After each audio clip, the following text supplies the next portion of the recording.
En esta ocasión, el mismo estará a cargo de distinguidos disertantes, como son el caso de la magíster profesora Constanza Diedrich, vicerrectora académica de UCASAL, profesora en Ciencias de la Educación, magíster en Nuevas Tecnologías aplicadas a la educación y especialista en didáctica.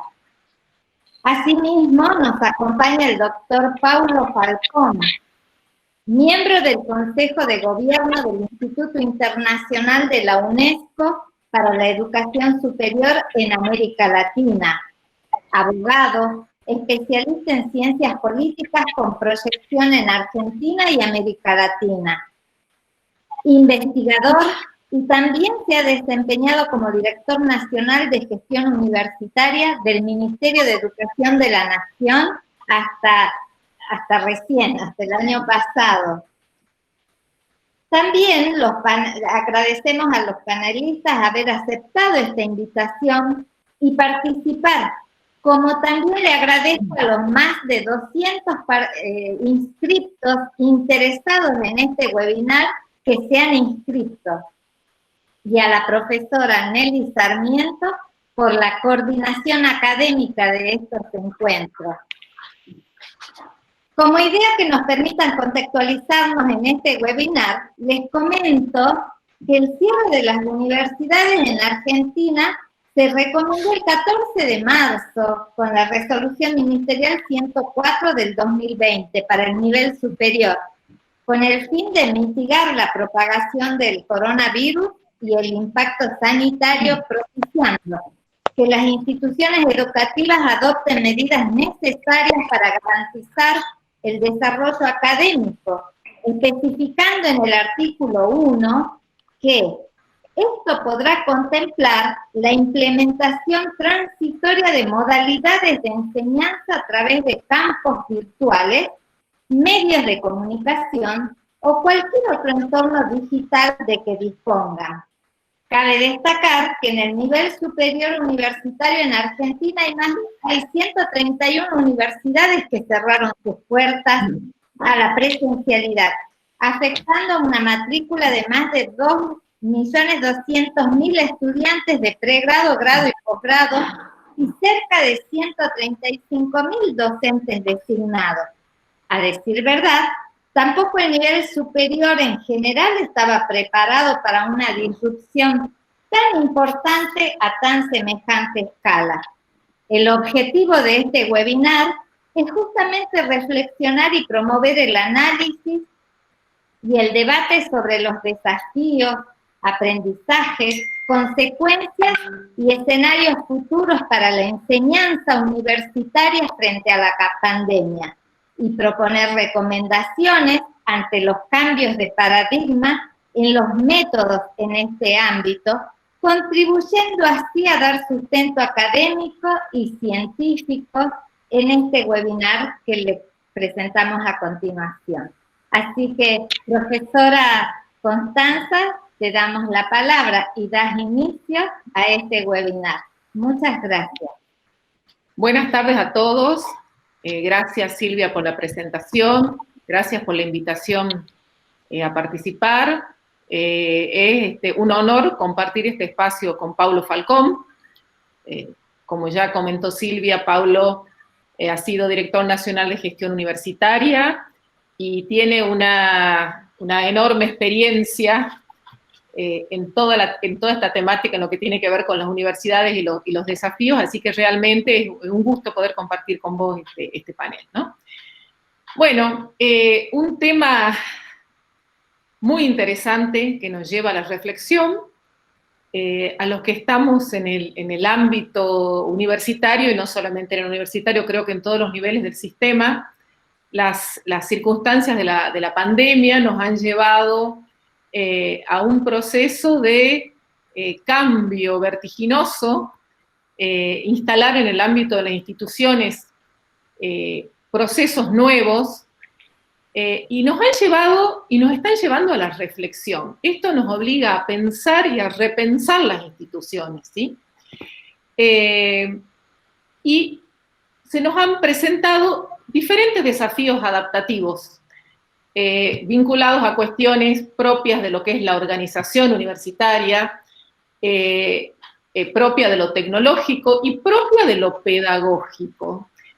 Yo pensaba cuando veía el título del conversatorio de hoy, que decía de desafíos para la enseñanza universitaria post-COVID. Digo, ¿cuándo será el post-COVID? Porque nosotros estamos transitando en este momento y los desafíos se nos presentan en este momento, pero tenemos que pensar en el día que podamos volver a la nueva normalidad, y yo lo identifico con el momento en que podamos volver a vincularnos a lo que es la actividad presencial, aunque sea parcialmente. Yo creo que vamos a pasar un modelo de hibridación, ¿sí? Seguramente, ese va a ser el camino. Y más allá de que las universidades opten, una vez que volvamos a la nueva normalidad, por continuar con la virtualidad, la pregunta que yo me hago ¿es posible decir no a la virtualidad? Yo creo que no, pero bueno, eso queda a criterio de cada una de las instituciones y la experiencia que hayan transitado, ¿no? durante todo este tiempo. Creo que se presentan desafíos importantes. Mi mirada viene no solamente de la experiencia que hemos transitado y que venimos transitando en la Universidad Católica de Salta, sino a partir del diálogo con colegas, con otras universidades de la Argentina y otras universidades de la región, donde vamos a ver que más allá de las singularidades propias, hay cuestiones o desafíos o retos que yo creo que son comunes a todas, ¿sí?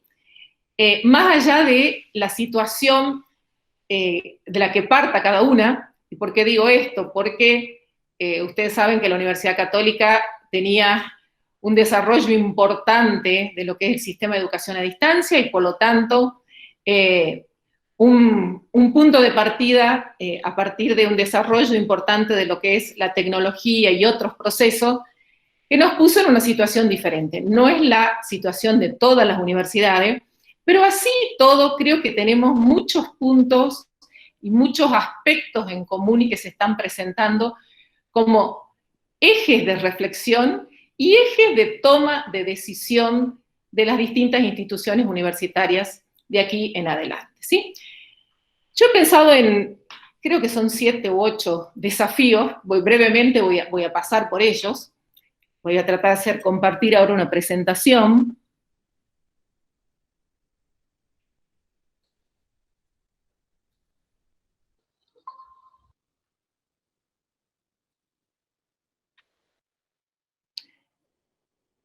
No se ve todavía, ¿no?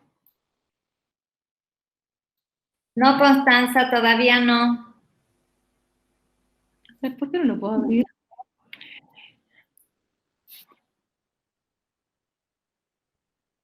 Si querés me pasás la presentación. No, lo tiene José, pero ¿por qué no me aparece? Ah, ya sé por qué. Estoy con el chat abierto, me parece que esto está. Ahí está. Estaba con el chat abierto y no me dejaba.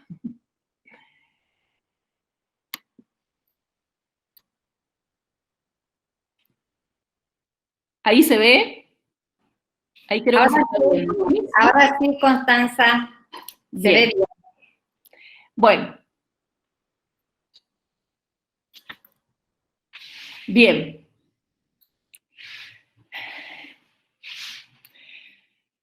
Bueno, en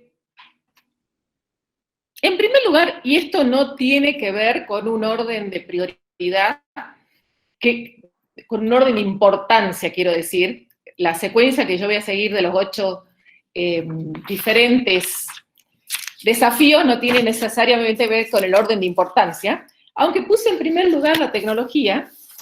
¿Por qué? Porque considero que es una condición necesaria, no es suficiente, pero es una condición necesaria para poder llevar adelante un proceso de cambio en el interior de las universidades, aquellos que quieran continuar con la virtualización en forma total, en forma parcial, en modelos híbridos. ¿Por qué digo que es una condición necesaria? Porque si bien nosotros, les voy a hacer una analogía con una casa, los cimientos son como los cimientos de la casa. Es suficiente con el cimiento para tener una casa, no, pero sí los necesito para poder continuar con lo demás, ¿sí? ¿Condición necesaria? Sí. Condición suficiente, no. ¿Por qué es importante pensar en la tecnología? La tecnología implica que la institución tiene que hacer una inversión en lo que es la infraestructura necesaria, tiene que ver con sistemas, tiene que ver con la parte de hardware, pero sobre todo tiene que ver con el personal de apoyo tecnológico, ¿sí? Personal que apoya a los distintos ámbitos, a la infraestructura tecnológica, a lo que es el diseño instruccional concretamente. Y por otro lado, esto nos lleva a pensar también el acceso de los estudiantes a la tecnología, cómo desde la institución nosotros contemplamos la posibilidad de que los alumnos tengan acceso a esta tecnología. Concretamente, y algo que está pasando en este momento, lo estamos viviendo en las distintas instituciones, es la aceleración de la digitalización de los distintos procesos. Si a futuro decidimos como institución no continuar con una enseñanza propia de la virtualidad o incorporar la virtualidad a los procesos de enseñanza, sí o sí me va a llevar a que tenga que trabajar en la digitalización de procesos. Si nos ponemos a pensar cuántas cuestiones se han logrado resolver a partir de la digitalización, desde los procesos de inscripción, desde las mesas de entrada que se manejaron en el ámbito de la universidad, distintos procesos de tipo administrativo que si no hubiéramos tenido digitalizado sería imposible de llevar adelante, o en los casos en que no lo tenía se presentó como una gran dificultad, ¿no? El segundo reto, creo que esto nos va a llevar y nos está llevando a pensar las instituciones desde otro lugar.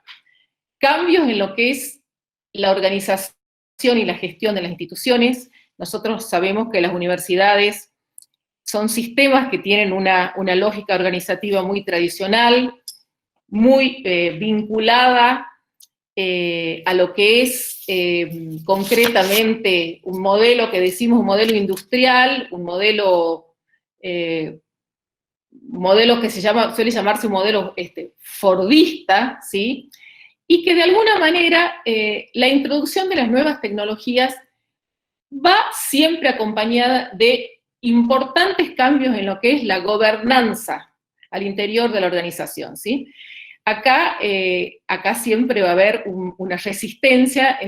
Nosotros sabemos que las instituciones universitarias tienen una larga tradición de cierta autonomía, la organización de las unidades académicas se manejan de forma muy autónoma, hay una variedad en cuanto a lo que es instituciones de nivel público o de nivel privado, pero el cambio en organización y gestión, y creo que es el cambio más complejo que tienen que afrontar las instituciones, porque es un cambio cultural, y nosotros sabemos que todos los cambios culturales implican un largo proceso y tienen una enorme resistencia. Por lo general, cuando nosotros incorporamos la tecnología a la institución, implica una estructura que de alguna manera va a conjugar algunas áreas centralizadas y otras áreas descentralizadas. Para el apoyo a la tecnología es importante contar con un área centralizada que va a posibilitar, de alguna manera, trabajar con, digamos, recursos comunes a todos los ámbitos de la universidad, va a permitir un uso más eficiente de los recursos, y generalmente esto trae aparejado un cambio a nivel de la organización en otros aspectos, ¿sí? Hay un cambio en los procesos administrativos, hay un cambio en los diferentes procesos académicos que se llevan adelante.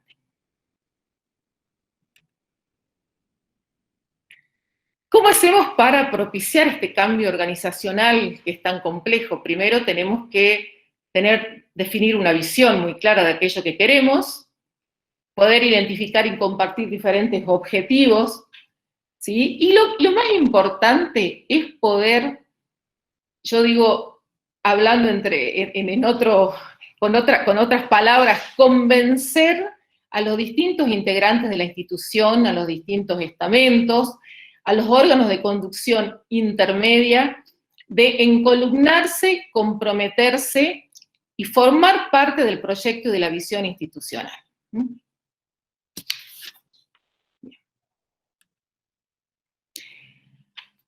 Un tercer desafío tiene que ver con los nuevos modelos formativos. Si hay algo que creo que ha quedado muy, muy claro para las universidades en este contexto donde de pronto hemos tenido que volcarnos forzosamente, en muchos casos, a una enseñanza atravesada por la virtualidad y que no hubo un tiempo de preparación, sino que de alguna manera estamos escribiendo el guión a medida que estamos actuando. No hay tiempo de preparación, sino que vamos tomando decisiones sobre la marcha. Tenemos que tener claro acá que lo que están haciendo la mayoría de las universidades, y también incluyo a la Universidad Católica, es lo que llamamos enseñanza remota de emergencia, que no es lo mismo que enseñanza virtual.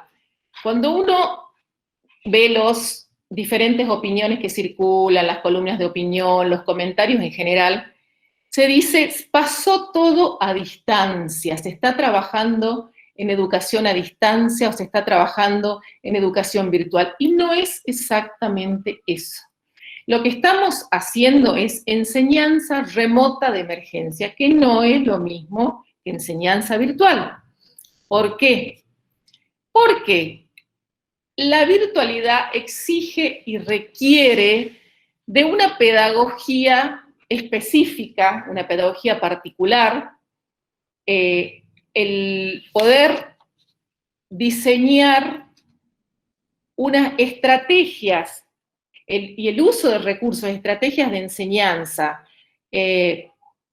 secuencias didácticas muy particulares y específicas, ¿sí? Y que de alguna manera excede el uso de los recursos tecnológicos. No es solamente poder manejar, ingresar a la plataforma, conocer cómo está organizada, sino que va mucho más allá de eso, ¿sí? Implica un modelo pedagógico que sostenga y que dé cuenta de la acción educativa en esos entornos. Esto implica un cambio de las prácticas. Nosotros cuando hablamos de presencialidad, partimos de una lógica en particular, y cuando hablamos de virtualidad tenemos otra lógica diferente. Lo que ha pasado en esta enseñanza remota de emergencia, en este contexto, es que se ha dado una reproducción de los modos propios de la presencialidad en el ámbito de la virtualidad.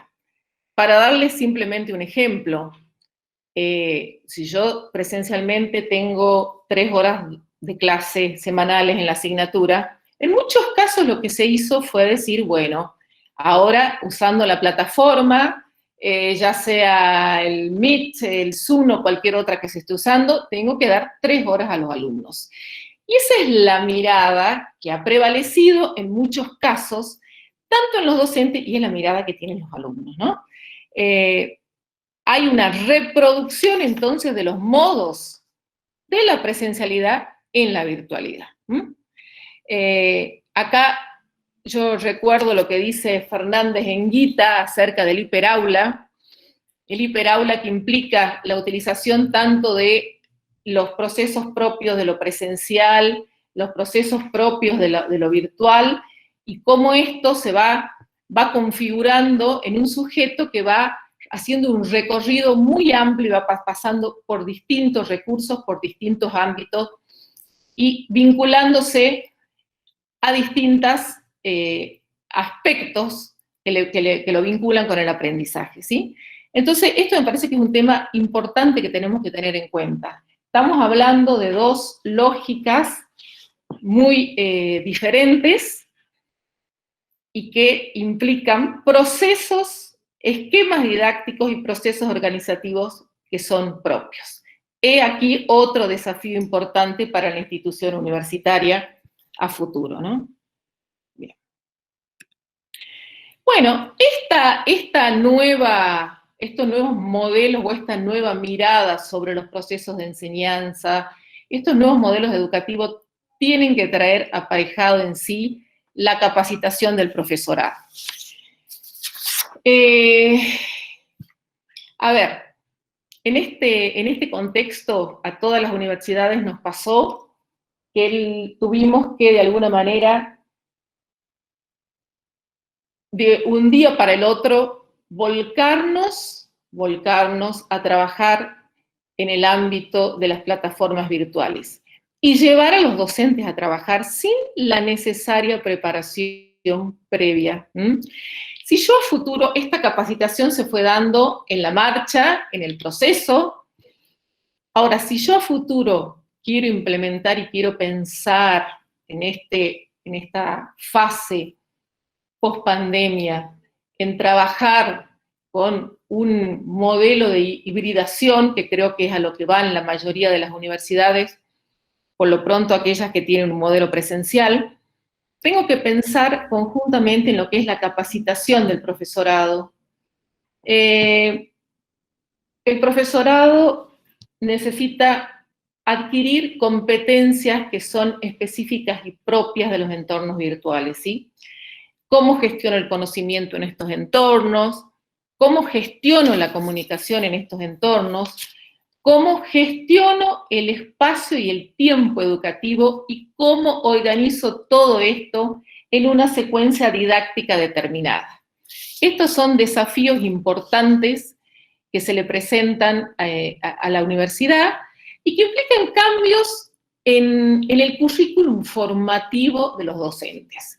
Nosotros tenemos, y acá estoy hablando y estoy planteando en dos sentidos, cada universidad tiene instancias de capacitación de su profesorado, de actualización permanente. Bueno, creo que el tema de la modalidad virtual o la enseñanza en contextos virtuales tiene que ser un eje temático central que tiene que incorporarse. Y en segundo lugar, lo planteo en cuanto al currículum formativo de las carreras de profesorado que tienen las universidades. Las carreras de profesorado, salvo aquellas que excepcionalmente lo hacen o lo tienen pensado, fíjense ustedes que no tienen incorporado ninguna asignatura ni campo formativo que prepare para trabajar en contextos virtuales. Creo que la situación nos lleva a repensar este aspecto. De aquí más creo que va a tener que ser un eje temático troncal. Les comento que en este momento las carreras de profesorado en todas las universidades están trabajando en la cuestión de la práctica. Dicen, bueno, vamos a hacer la práctica en entornos virtuales, con alumnos de distintas instituciones educativas. Ahora, ¿qué es lo que pasa? Los venimos formando y los hemos capacitado para estrategias de enseñanza propias de los entornos presenciales, y ahora les estamos pidiendo de pronto que entren y pongan en juego estrategias para entornos virtuales, ¿no? Esta es una segunda cuestión. Implica un trabajo muy coordinado de los actores. Hago una acotación acá volviendo a lo que es la capacitación del profesorado.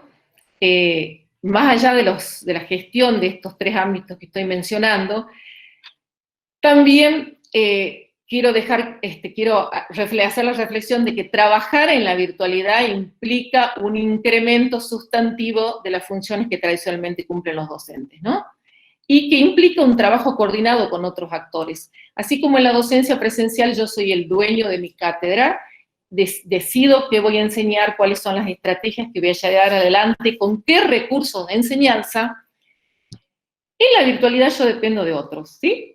Podré elegir los contenidos, pero en cuanto a configurar los recursos, articularlos, cargarlos en la plataforma, necesito sí o sí de la gestión de otros sujetos que están involucrados en esto, ¿no? Este personal específico que nosotros hablamos, que tiene que estar en las instituciones educativas apoyando los distintos aspectos de la tecnología. Bien. Otro desafío tiene que ver con los cambios en las perspectivas de evaluación. La evaluación de los aprendizajes no reviste características totalmente diferentes, y este ha sido un tema muy sensible en el ámbito de las universidades con respecto a la confiabilidad y la validez de las evaluaciones que se están llevando a cabo, ¿sí? Cómo evaluamos los procesos, cómo evaluamos en lo sumativo, y qué es lo que pasa, que en la Universidad Argentina hay una fuerte tradición de la evaluación de los aprendizajes donde el acento se pone, salvando excepciones de algunas universidades y carreras, el acento se pone en lo que es la evaluación sumativa, la evaluación final, y no se contemplan otras modalidades y otras formas de evaluación. Entonces acá lo que se presentó es cómo estoy seguro que en esta evaluación final el alumno es el que está realizando la evaluación, el que está haciendo el examen, no lo están haciendo otros. Bueno, se presenta este tipo de situaciones. Si nosotros pensamos la evaluación desde otra perspectiva, ¿sí? Una evaluación más centrada en el proceso, y pensamos los instrumentos de evaluación ligados y pensados desde las herramientas tecnológicas y desde las competencias, esto implica una mirada totalmente diferente. Bien.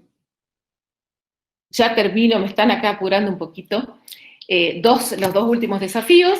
Creo que el albergar la diversidad es un desafío importante para la universidad, ya lo viene haciendo desde lo que se presentó, desde el momento en que se produjo la masificación de los sistemas de educación superior en décadas pasadas.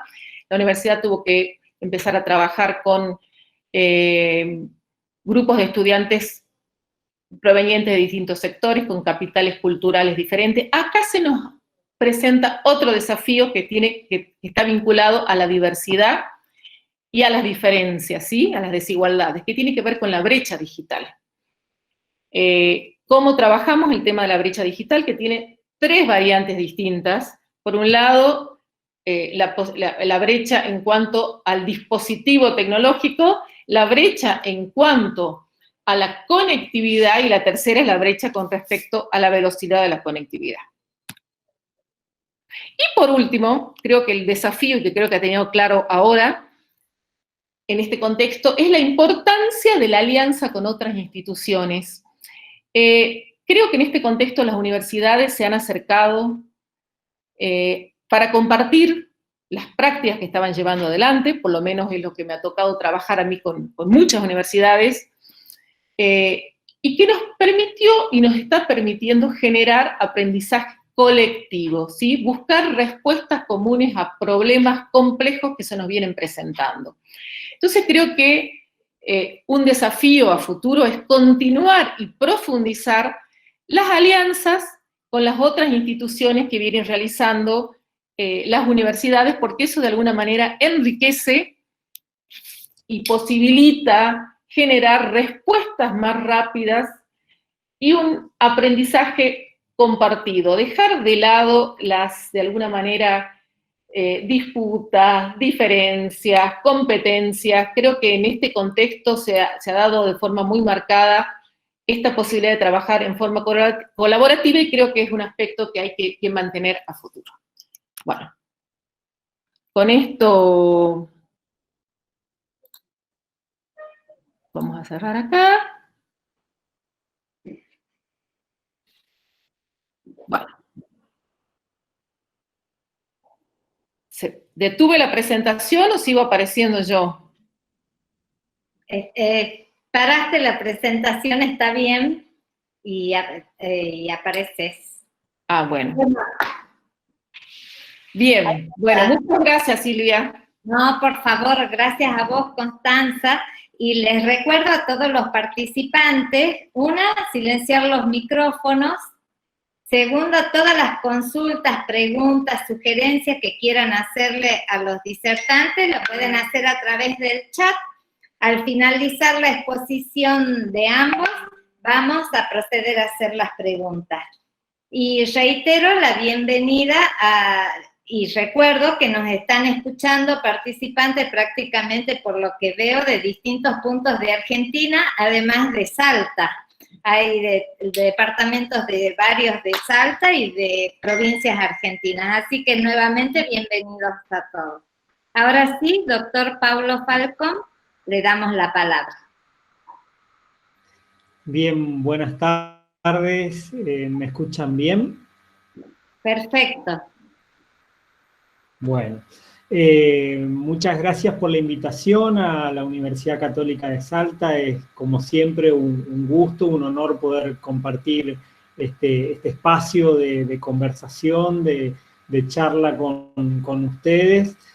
Creo que sin dudas la universidad ha sido pionera en materia de educación a distancia, de educación mediada por tecnologías, y eso ha puesto a esta universidad como un faro de una referencia, y por eso también esa última expresión de Constanza en relación a la posibilidad de trabajar colaborativamente con otras instituciones. En realidad yo creo que muchas instituciones quieren trabajar con la Universidad Católica de Salta en estos temas que hoy son tan urgentes y que con total claridad ha expuesto Constanza.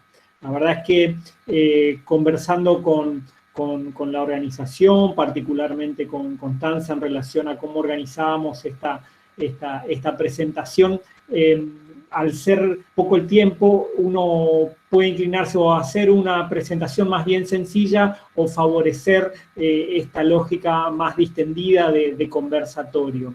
Y como Constanza iba a hacer la presentación con el PPT, que acabamos de ver, que con tanta claridad en pocas imágenes resumía enormes desafíos que tienen todas las instituciones de educación superior y particularmente las universidades.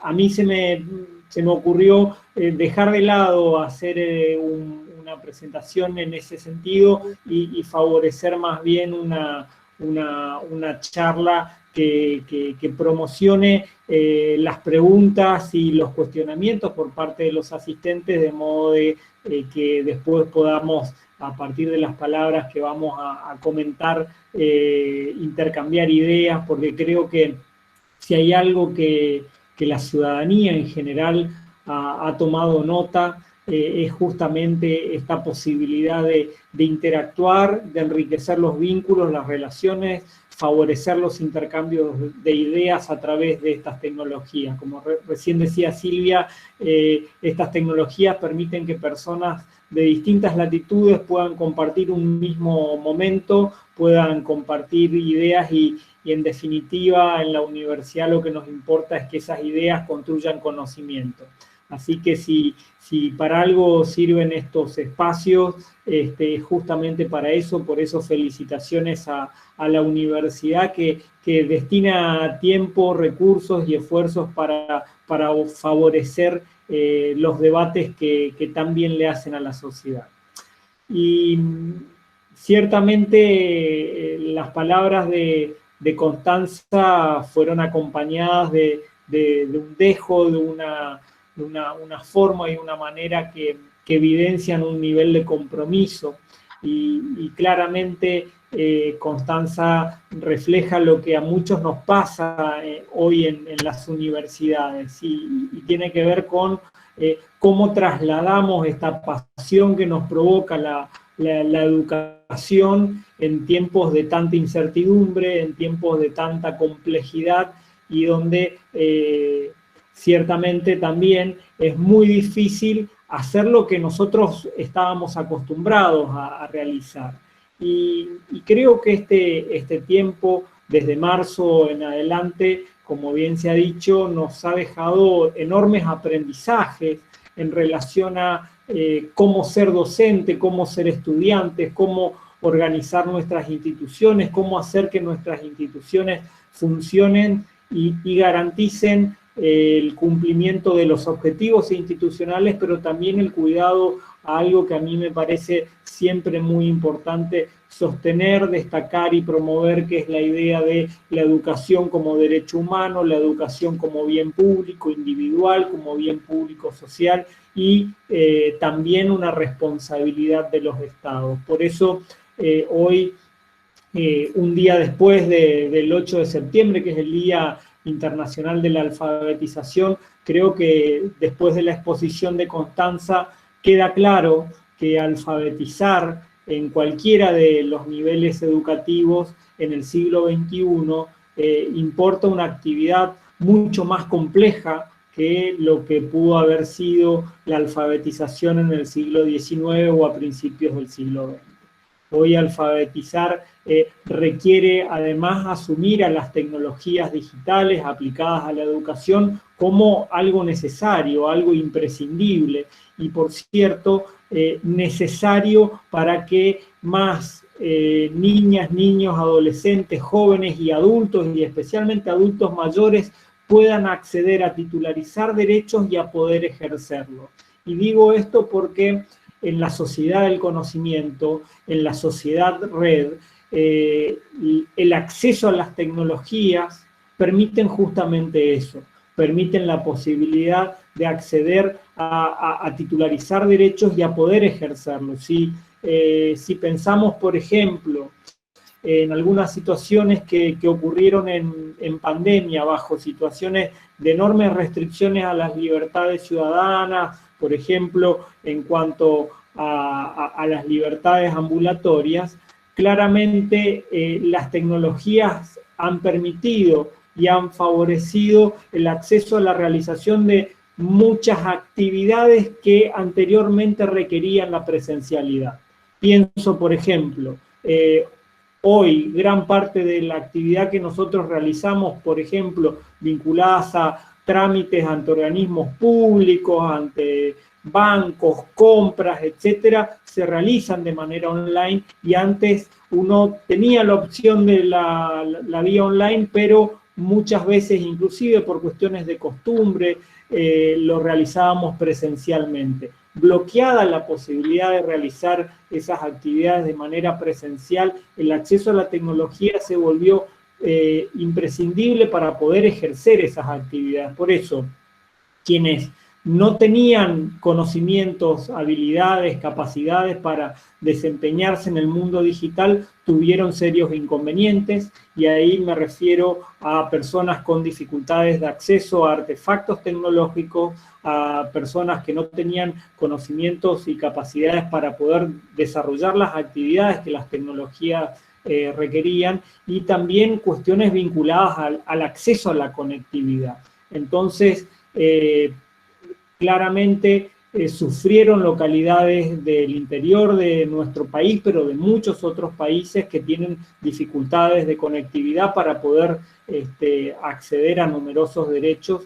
Sufrieron sujetos colectivos que tenían y tienen dificultades de acceso a conectividad y de conocimiento en el manejo de las tecnologías digitales. Me refiero, por ejemplo, a los adultos mayores que en gran parte carecen de computadoras en sus casas o de recursos que permitan el acceso al desarrollo de actividades que antes hacían presencialmente, y esto se vio de manera muy clara en ese día que se abrió la apertura de los bancos para el cobro de jubilaciones, pensiones y otro tipo de beneficios sociales, en donde las personas, aún pudiendo hacer los trámites bancarios, iban con su tarjeta a retirar el dinero efectivo de los bancos, y provocó una aglomeración de gente enorme, y eso nos pone en evidencia que el tiempo que estamos viviendo es un tiempo de transición. Estamos viviendo una transición entre lo que era el mundo y nuestro país antes de marzo. Estamos viviendo una transición en relación a lo que viene siendo este proceso en el plano educativo. Claramente la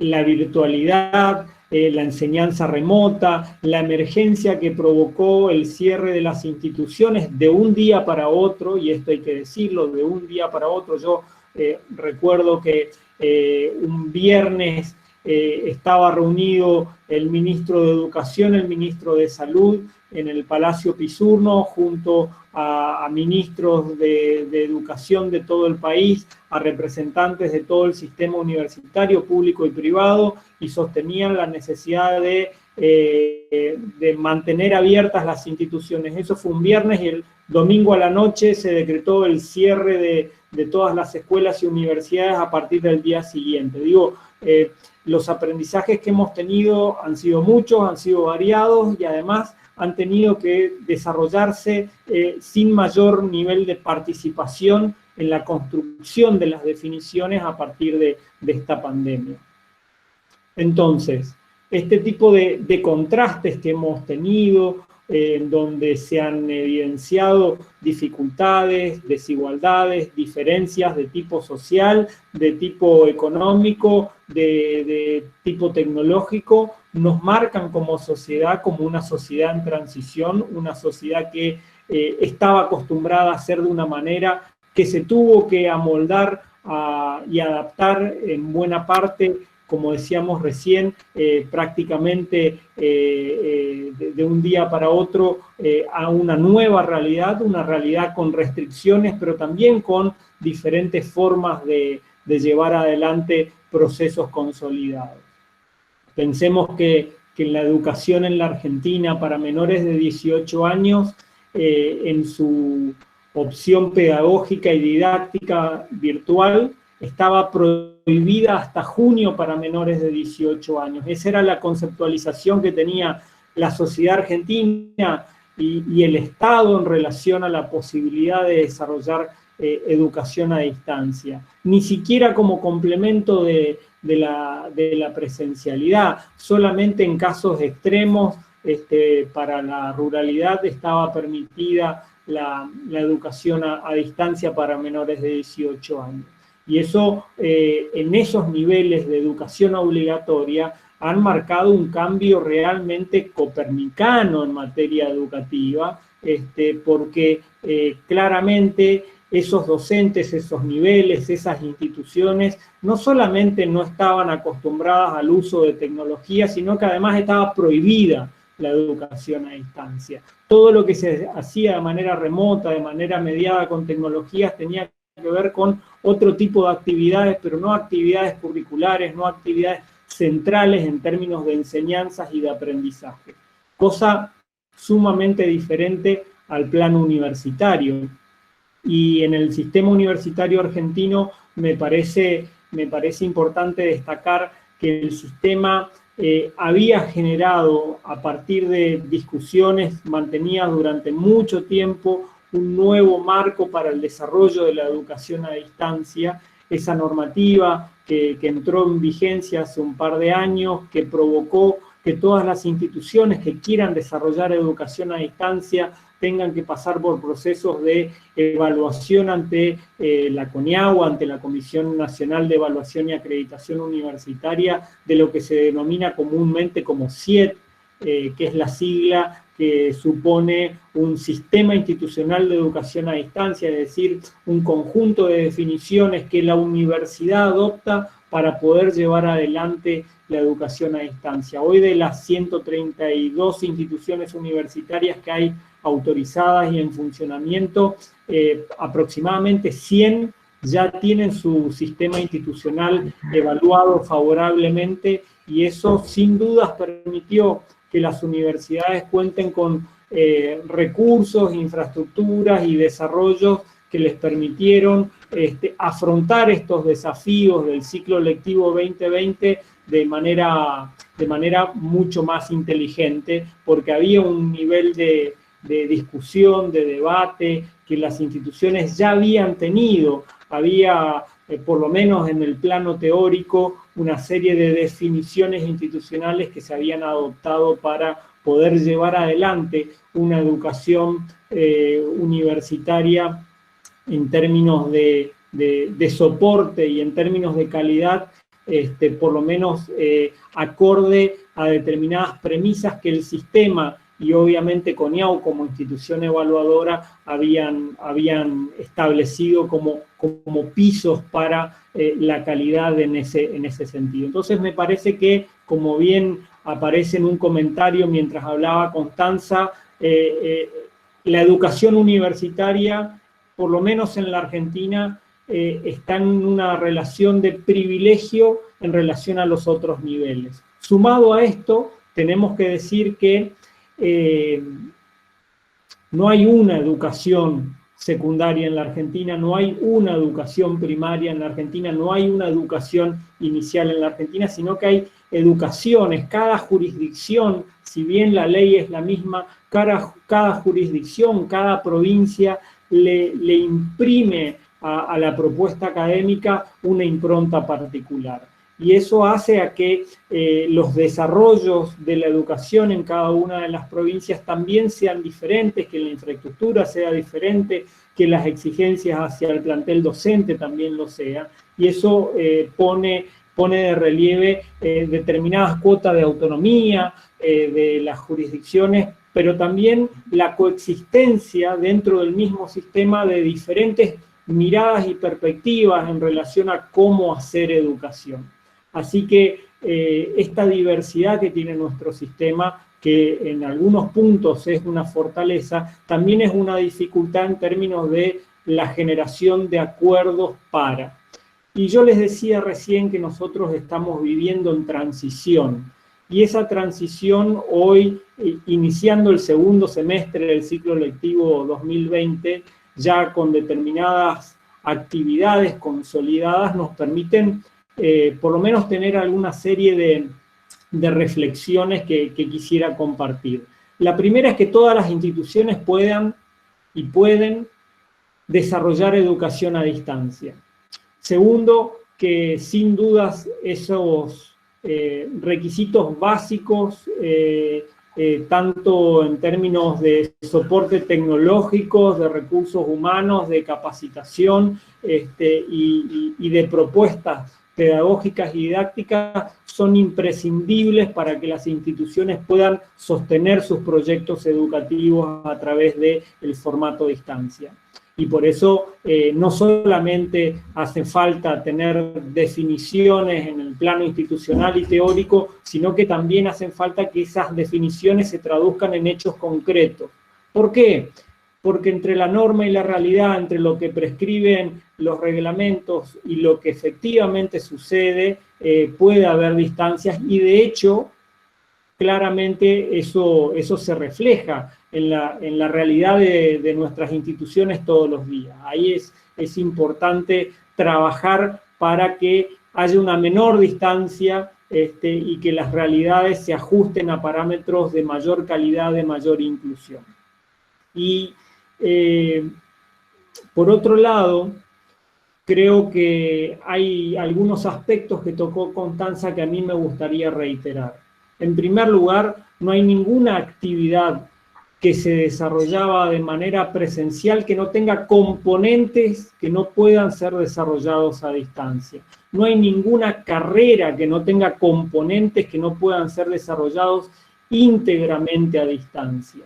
Uno puede tener clases a distancia, enseñar, aprender, y obviamente también puede evaluar, pero para poder enseñar, para poder evaluar, para poder ejercer la docencia en un entorno virtual, hay que tener capacidades, hay que tener competencias para la docencia en entornos virtuales. Y esto es lo que hace que lo que muchas instituciones y muchos docentes estén desarrollando en esta actividad no pueda ser considerada educación a distancia, sino que es educación de emergencia. ¿Por qué? Porque justamente nuestros docentes, nuestros sujetos llamados a ser los portavoces institucionales en el proceso de enseñanza, muchos carecen de recursos para hacer la mejor clase posible. Quizás presencialmente sean excelentes docentes, pero eso no necesariamente se traslada a la virtualidad. Por otro lado, los estudiantes que nosotros tenemos en las instituciones son estudiantes que en su mayoría y si son estudiantes de pregrado y grado, ya son nativos digitales, con lo cual hay una forma de ver y de comprender el mundo en red que les resulta mucho más sencillo, y en ese sentido tienen más herramientas en juego como para poder acceder a información y conocimiento. Ahora bien, no solamente la facilidad de acceso a las tecnologías y al manejo de determinadas tecnologías es indispensable. También hace falta tener hábito de estudio, y muchos de los problemas que estamos teniendo hoy en la actualidad en la Argentina, pero en otros países también, tienen que ver con la posibilidad de sostener los niveles de compromiso de parte de los estudiantes en relación a sus procesos educativos a través de instancias remotas, a través de esta situación tan particular que genera la pandemia, pero especialmente el aislamiento social. Así que esta transición nos ha encontrado con dificultades, con limitaciones, pero también con enormes potencialidades, que es lo que me parece importante destacar. De la misma manera que decimos que todas las carreras tienen, sin lugar a dudas, componentes que pueden ser llevados adelante de manera virtual, podemos afirmar que hay componentes que necesitan de la presencialidad, que necesitan el compartir, que necesitan el espacio común, no solamente el tiempo común, sino también el espacio entre docente y estudiantes para que la enseñanza sea mejor, para que los aprendizajes sean mejor. Y me refiero, por ejemplo, a cuestiones que tienen que ver con el cuidado de la salud, a cuestiones que tienen que ver con el trabajo de campo, el contacto con la naturaleza, el desarrollo de destrezas motrices, motricidad fina, capacidades vinculadas a expresiones artísticas y demás, que requieren el contacto, que requieren el desarrollo en ámbitos físicos que permitan su despliegue natural y toda su potencia.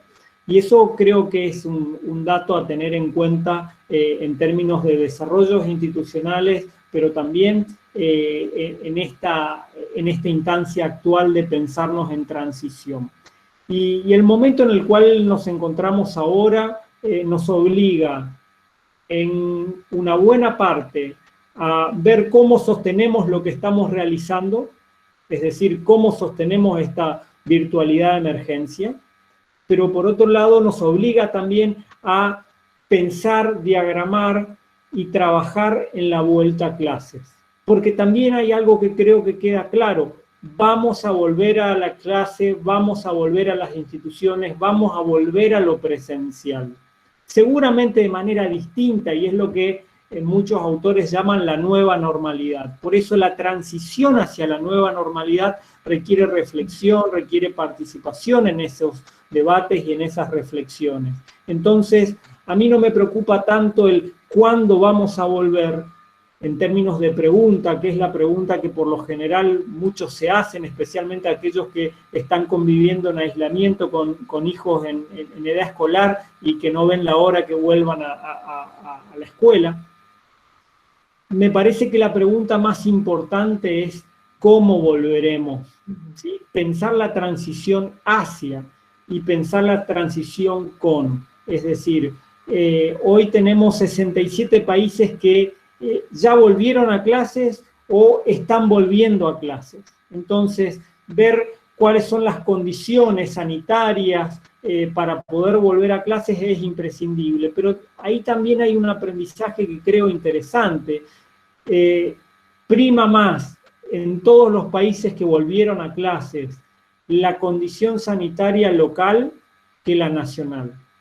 Es decir, prima la situación del pueblo, de la localidad, de la provincia, que la situación nacional. Y esto lo digo porque nosotros hemos tomado definiciones a nivel nacional con provincias que no tenían un solo caso.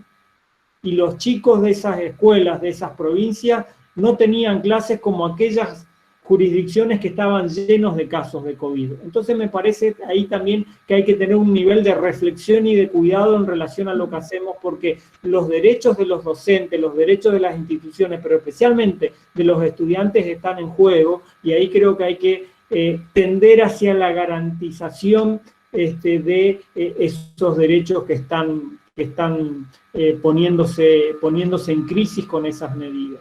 Hay medidas que se fueron tomando en otros países para pensar la vuelta y tienen que ver con la reducción del espacio áulico en términos de la cantidad de los estudiantes, es decir, menos estudiantes por clases. Eso obviamente ha tenido impactos en la organización, pero también en la diagramación de los cursos. Por eso muchas veces en los países en donde se redujo la cantidad de estudiantes por curso, también eso provocó inmediatamente el armado de turnos rotatorios o bien la contratación de más docentes, es decir, la ampliación de la oferta de cursado, de modo que más grupos puedan ir rotando y accediendo a la educación.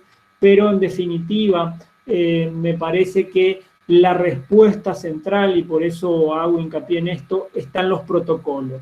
Los protocolos que las instituciones puedan tener para garantizar, por un lado, la enseñanza, por otro lado, el aprendizaje, pero sin lugar a dudas también condiciones de distanciamiento social, de higiene personal, de prácticas educativas que eviten contagio. ¿Por qué? Porque vamos a volver a lo presencial, pero lo haremos en el marco de una pandemia que todavía no tiene vacuna, y por eso hay que ser responsables, hay que ser cuidadosos y garantizar institucionalmente que eso se pueda desarrollar. Una pregunta que surge como consecuencia de esa pregunta de cómo volver es quiénes vamos a volver, y sin lugar a dudas me parece que la respuesta por la negativa se responde mucho más fácil, es decir, ¿quiénes no van a volver? Las personas que son sujetas de riesgo. Esas personas no pueden volver a lo presencial y hay que tener un nivel de cuidado especial y extremar las medidas para que la actividad educativa no provoque mayores o posibles contagios. Tanto las experiencias internacionales como las locales que se fueron llevando adelante conjugan en esta vuelta a clases instancias de soporte áulico en términos presenciales, pero también sostienen la virtualidad. Y ahí creo que es algo relevante, algo que bien marcaba Constanza, y yo voy a reiterarlo porque creo que es un dato a tener en cuenta. Vamos hacia una educación en todos los niveles que conjugue lo presencial con lo virtual, lo que otros autores llaman la educación blend, ¿sí? Ustedes conocen los vinos, Salta tiene muchos varietales, y suelen conjugar varietales haciendo buen blend de algunos de ellos. Entonces, la educación que viene, chiste al margen, tiene que ver con esta posibilidad de conjugar lo presencial, el contacto entre docente y estudiante como central, como algo robusto, pero que también lo virtual pase a tener un nivel que supere al nivel de mero complemento. Muchas de nuestras universidades decían que tenían algo de virtualidad en sus ofertas, pero en realidad hasta marzo eso era mero repositorio, mero instrumento de información, colgar información básica, pero nada más que eso. Hoy por hoy ya sabemos que tenemos las herramientas, tenemos las tecnologías, nos resta fortalecer aún más los recursos humanos para poder llevar adelante no solamente educación a distancia o educación mediada por tecnología, sino que tenemos que llevar a través de la virtualidad una buena educación, y para eso hacen falta docentes con competencias. Un tema... Un minuto, doctor.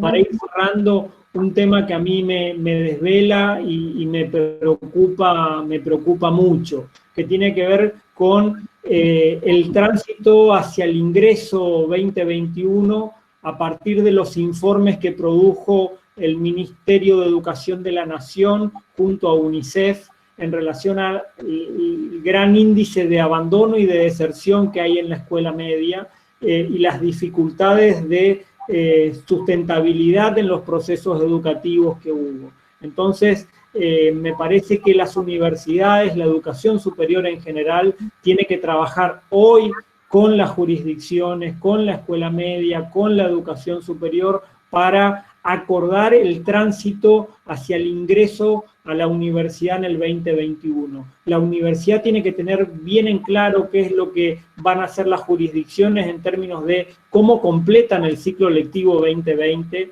cómo esos estudiantes completan sus programas de formación, cómo son evaluados y en qué condiciones van a llegar a la universidad.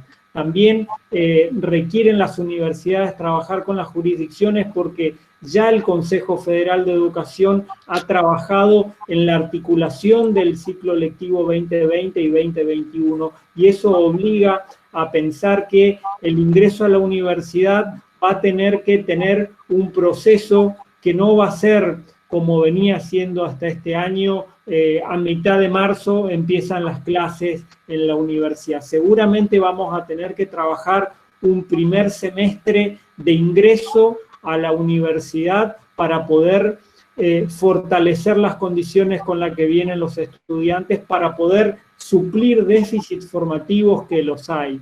Y por último, un solo detalle que no lo quiero dejar pasar. En este contexto de aislamiento social obligatorio, también han aparecido otras pandemias.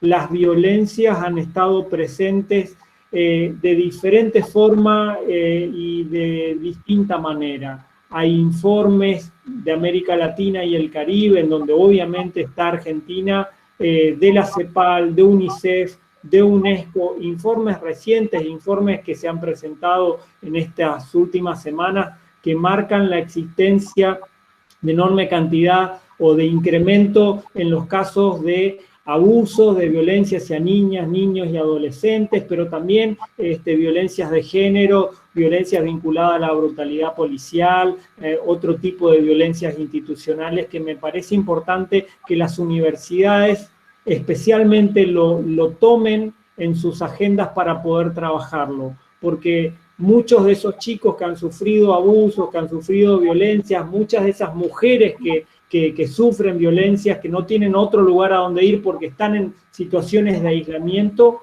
son nuestras estudiantes, son nuestros profesores, son nuestras trabajadoras y entonces las universidades tienen que tener esos temas en la agenda para poder detectar, acompañar y prevenir obviamente estas situaciones.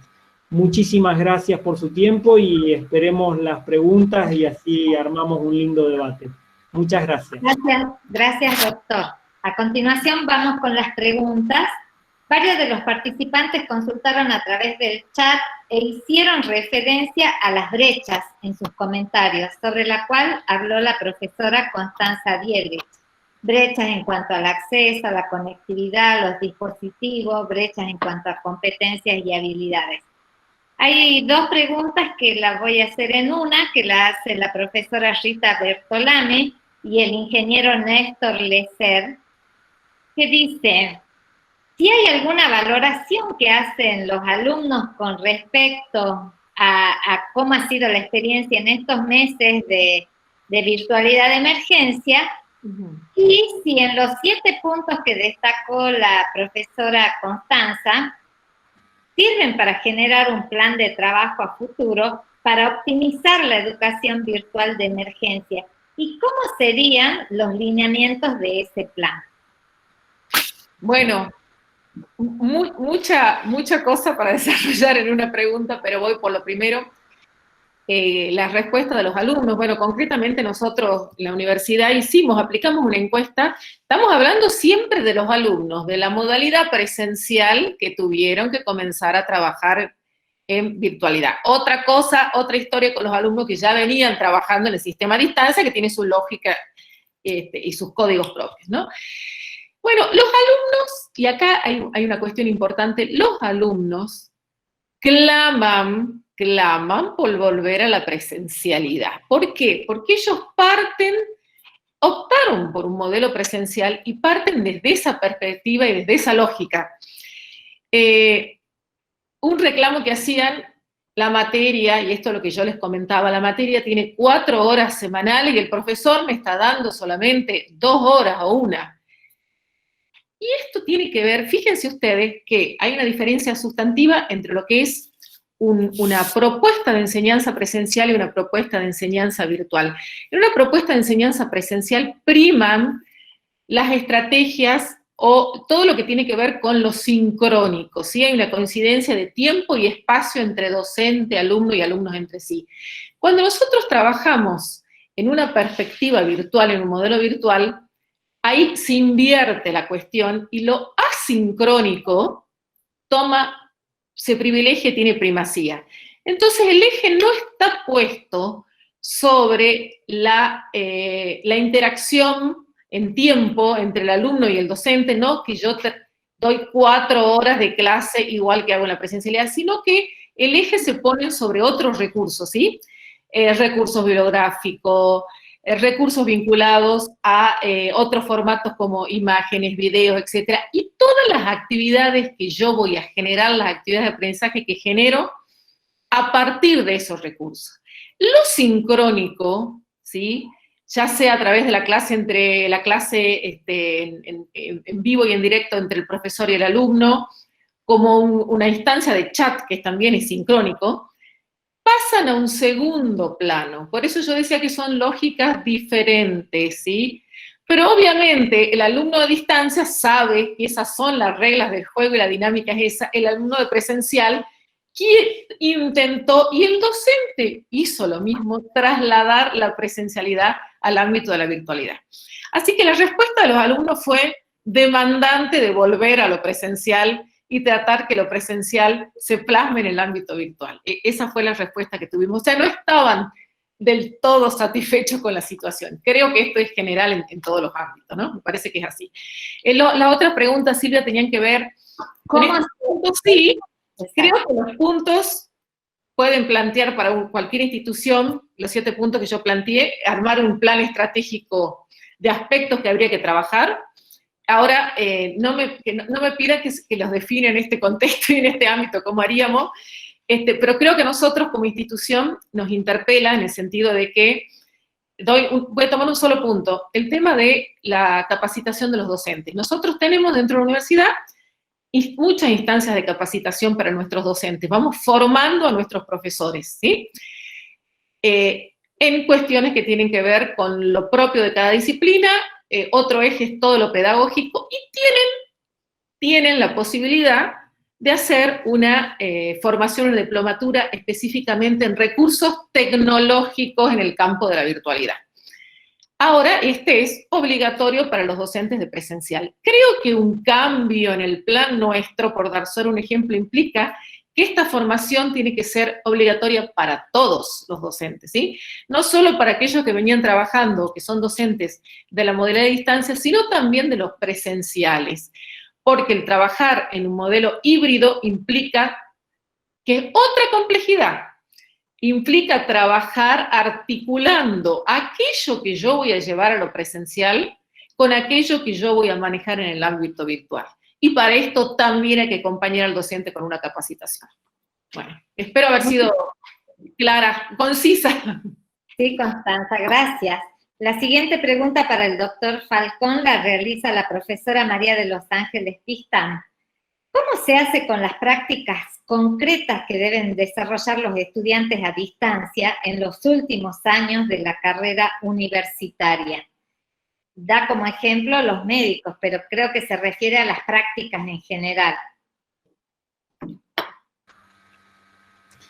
Bueno, esas definiciones están dadas por el proyecto académico de cada una de las universidades en relación a las propuestas concretas, ¿sí?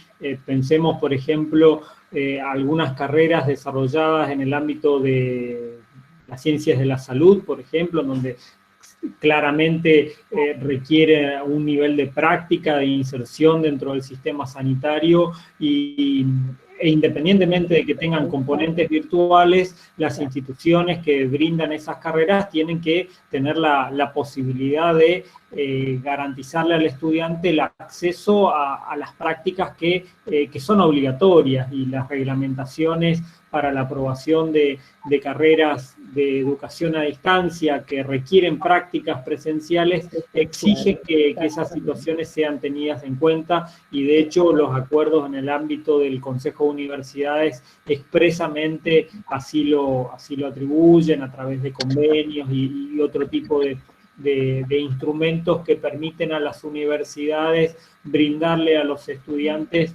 el acceso a una educación a distancia que contemple esa situación de excepción.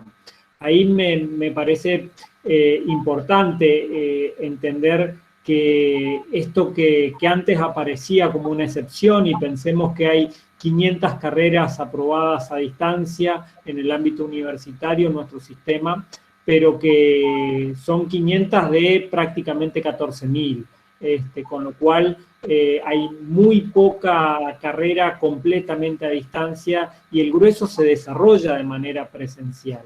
Entonces, eso pone en evidencia el volumen y la extensión de los actores que están aprendiendo. Hay instituciones universitarias que no tenían ni una sola carrera a distancia, hay instituciones universitarias que no tenían ni una bolilla de sus programas a distancia, y eso implicó un nivel de aprendizaje enorme. Por eso que planteaba Constanza en relación a la necesidad de un plan de desarrollo vinculado a la virtualidad, hoy es más que necesario. Tan necesario como que se reúna el Consejo de Universidades y apruebe en el ámbito universitario un marco de emergencia para que todo lo que están haciendo las universidades tenga algún tipo de cobertura.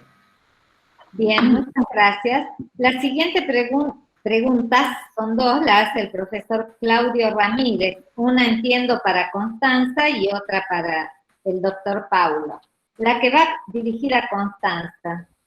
Se dijo que la educación a distancia tiene un espacio y un tiempo diferente a la presencialidad, pero también se afirmó que el futuro se plantea de forma híbrida entre lo virtual y lo presencial. En este sentido, ¿se está hablando de un tiempo y espacio nuevo? ¿Hay una nueva concepción? Y para el doctor Paulo, en el marco de la educación se puso los derechos humanos, como entender la educación virtual cuando algunos manifiestan la virtualidad como proceso de deshumanización. Entonces vamos con Constanza primero. Bueno, el trabajar en una perspectiva de blended learning o hibridación, ¿sí? O esta combinación implica, obviamente, trabajar con espacios múltiples. Yo mencioné muy al pasar en la exposición a Fernández Enguita, que desarrolla todo lo que es el hiperaula. Realmente él logra sintetizar, cuando habla del hiperaula, esta nueva realidad donde hay una diversificación de los tiempos, ¿sí? Hay un tiempo, si yo trabajo en un modelo híbrido, donde va a haber un tiempo que puedo estar en el aula y un tiempo presencial, y también puede haber un tiempo presencial fuera del aula. Cuando hablamos del hiperaula, estoy pensando en distintos espacios sincrónicos. Puede ir a una empresa, puede ir a otra institución educativa. Parte del aprendizaje va a ir rotando por distintos lugares, pero también puedo pensar en una variación no solamente en la cuestión presencial, sino también en lo sincrónico. Cuando hablo de lo hiperaula en lo sincrónico, hablo de un hiperespacio, el hiperrecurso. Hablo de recurrir a distintos recursos de enseñanza, que pueden estar en el material que me sube el profesor, puede ser algo que tenga en la web, con distintos lenguajes. Entonces, la cuestión abarca tantos aspectos que implica que el docente tenga una preparación tal que le permita articular estos aspectos y de alguna manera gestionar, cuando hablamos de las competencias que tiene que tener, que creo que aparece en otra pregunta y me voy anticipando, justamente las competencias que tiene que tener es para gestionar el contenido, para gestionar la comunicación y para gestionar los recursos. Fíjense ustedes que una queja de los alumnos, que aparecía muy frecuentemente en las encuestas, tenía que ver con que el profesor nos sube un PDF, nos tira el PDF y no sabemos qué hacer. Porque el docente no sabe cómo gestiono el contenido, cómo entra en juego este contenido con las actividades que llevan a que se produzca el aprendizaje, porque no estaba preparado para eso, básicamente. Por eso digo, las competencias tienen que ver con gestionar estos tres aspectos, básicamente, que yo presenté en la exposición. Así que bueno. Bien, gracias. Doctor Paulo. A ver, yo creo que es central entender que la educación en todos los niveles, pero especialmente en la educación superior, es un derecho humano. Lamentablemente solemos ver al derecho humano solamente desde la lógica del acceso, ¿sí? El acceso a la educación. Pero enseñar también es un derecho. Ustedes fíjense, recuerden la Constitución argentina que dice el derecho de enseñar y aprender. Entonces tenemos que tener una mirada más amplia. Y yo no creo que haya una actividad más humana, más constructora de humanidad y de ciudadanía que la educación. Y justamente creo que la TISA, en su momento, fue una tecnología que permitió que en una misma aula puedan turnarse distintos grupos de estudiantes y distintas disciplinas y distintas temáticas en un pizarrón. Creo que lo importante es que la persona sostenga la centralidad y entender que la tecnología es una herramienta, es un recurso, es un instrumento para garantizar el acceso a la enseñanza o el aprendizaje. Y creo también que nosotros solemos tener una mirada muy reducida de lo que suelen ser las tecnologías aplicadas a la educación, y hoy tenemos un bagaje muy importante de tecnologías que realmente son interesantes. En el chat aparecen la mención a laboratorios remotos y otro tipo de tecnologías que ya existen y que realmente son muy útiles para permitir el acceso a estudiantes y a docentes a ejercer sus derechos. Y si los estudiantes y los docentes pueden ejercer sus derechos, ciertamente estamos en presencia de una actividad más que humanizante. Creo que en este tiempo la tecnología tiene que ser considerada más que nunca como un instrumento, y la educación universitaria tiene un rol central para garantizar que la tecnología sea considerada de ese modo y no de otro. Bien, muchas gracias. Ya vamos finalizando. La última pregunta para la profesora Constanza. Voy a unir dos. El profesor Vázquez Mendoza y la profesora Brusoni coinciden en la pregunta de cuáles son las competencias o habilidades necesarias que deberán tener los docentes para hacer frente a la educación a distancia. Adelante. Bueno, es lo que un poquito yo había anticipado en la respuesta anterior, pero básicamente vuelvo sobre un punto y aparte quiero hacer referencia a otro aspecto que aparece acá.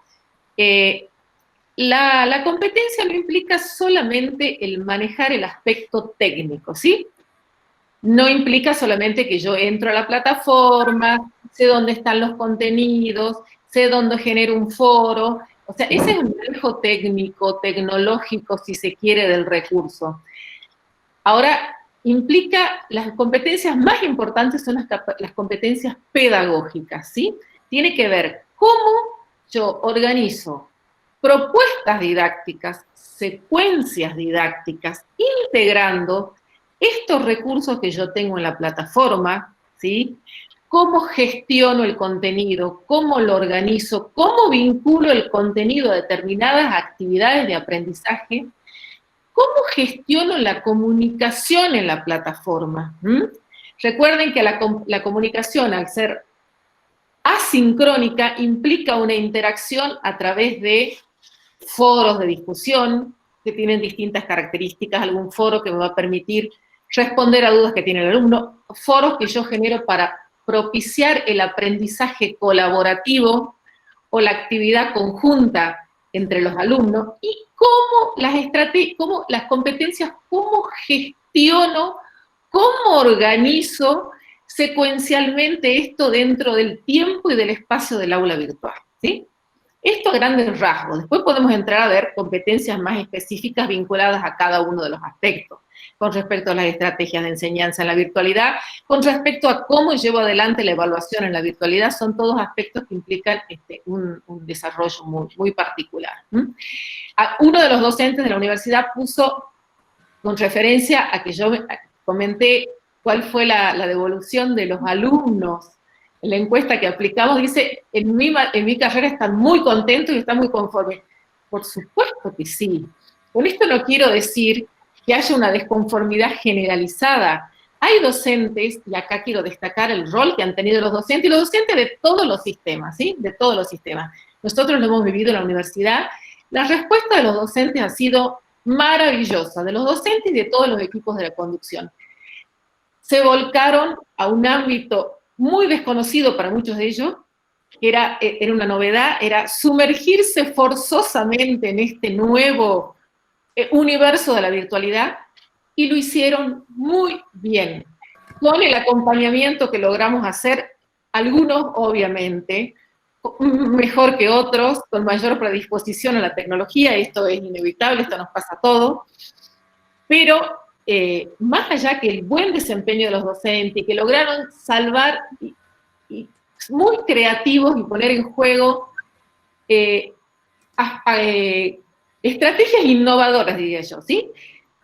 Recién veía que preguntaban con respecto a cómo llevamos adelante las actividades prácticas, cómo desde la virtualidad se pueden llevar adelante. Les quiero decir que me sorprendió la respuesta de algunos docentes, cómo se ingeniaron algunas carreras que tienen un fuerte componente práctico para poder llevar adelante. El alumno se grababa, subía el video, el docente corregía, y así sucesivamente con varias cuestiones, o el alumno filmaba las producciones, sobre todo en lo que tiene que ver con diseño. Ahora, claramente hay cuestiones que implican lo presencial sí o sí, ¿sí? A ver, no sé, les quiero dar un ejemplo, educación física. Yo necesito volver a practicar y tener una instancia digamos, de interacción. Hay cuestiones que sí o sí, ya lo dijo Paulo en su momento, implican la presencialidad. Así que bueno, quería destacar que sí valorizamos lo que hicieron los docentes, pero más allá de eso, y que el alumno puede estar conforme, el alumno quiere volver a la presencialidad, quiere ver a sus compañeros, quiere ver al docente, aunque sea parcialmente, pero es una demanda que aparece sostenidamente, ¿no? Muchas gracias, Constanza. La última para el doctor Paulo, acá también dos preguntas, la del ingeniero Néstor Lecer y la de Juan José Costa, que dice, esta virtualidad genera que haya carreras que nunca se pensaron que se pudieran dictar a distancia. Ahora pueden tener un porcentaje de virtualidad creciente. Creo que esta pregunta está relacionada con la normativa vigente, si lo permite o no. Y el profesor Costas dice, ¿cuáles serían las sugerencias o consejos para reinventarse? Adelante, doctor. Sí, a ver, en teoría la normativa permitía y permitió siempre que las carreras universitarias puedan tener hasta un 30% de contenidos desarrollados de manera virtual. El acuerdo en el Consejo de Universidades, que hoy está vigente, establece que las instituciones que tengan un sistema institucional de educación a distancia validado, es decir, evaluado y aprobado, puedan desarrollar hasta un 49% en las carreras presenciales de contenidos virtuales. Y en las carreras que sean a distancia puedan tener hasta un 49% de presencialidad. Es decir, el criterio que adoptó la norma es un criterio de preponderancia, es decir, la carrera presencial tiene que tener más presencialidad que virtualidad y la carrera virtual tiene que tener más distancia que presencialidad, con lo cual el régimen anterior habilitaba un porcentaje de actividad a distancia y el régimen actual también. Con lo cual, me parece que ahí hay por lo menos dos cuestiones a tener en cuenta en el diseño curricular. Primero, las definiciones que en el marco de su autonomía la institución adopta para el desarrollo de su carrera. Y por otro lado, la disciplina propia de la carrera en relación a cuál es la opción pedagógica y didáctica que permite la mejor enseñanza y los mejores aprendizajes. Por eso creo que en cada caso hay que tener un nivel de análisis importante, pero que quede claro que toda carrera puede tener componentes a distancia, en eso no puede haber dudas. En el otro aspecto, creo que también hay una definición institucional, una mirada estratégica que tiene que tener la institución y a partir del cual esa perspectiva imponga una invitación a su comunidad a transitar un camino de reformulación, de recomprensión de los sujetos que hacen a esa universidad, de los perfiles que hacen a esa institución y obviamente de las necesidades que esa institución va a encontrar para poder reconfigurarse como institución, como sujetos, como docentes, como estudiantes, etc. Y ahí creo que hay que tener primero mucha humildad de reconocerse en un contexto de incertidumbre, en un contexto de complejidad, como hemos dicho.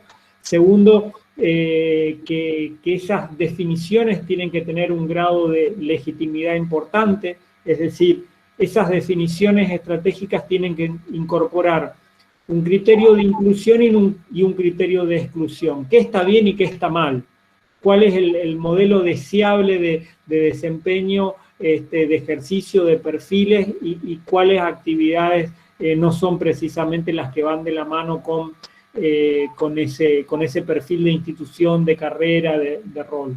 Y hay un aspecto que aparece en una pregunta ahí, que leí en el chat, en relación a si la educación es un derecho humano, si el acceso a la educación no tendría que serlo. Ciertamente sí, y por eso me planteo hoy el hecho de que las peleas que tenían los estudiantes, y ahora que estamos en septiembre y en unos días más se conmemora la Noche de los Lápices, la pelea de los estudiantes por el descuento en el traslado, en el transporte público, hoy sin lugar a dudas se traslada a la pelea para que el acceso a la conectividad también sea considerada un derecho humano. Hoy ser estudiante, ser docente, ser científico, no tener acceso a conectividad y a datos vinculados a la educación, a la cultura, a la ciencia, a la tecnología, es quedar afuera de un contexto de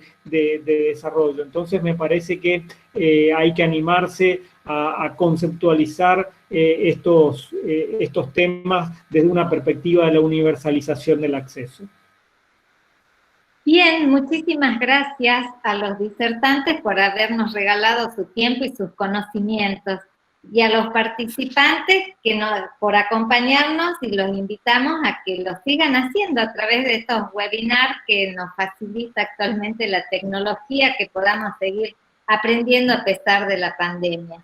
Muchísimas gracias en nombre de UCASAL a todos los presentes. Hasta la próxima. Gracias.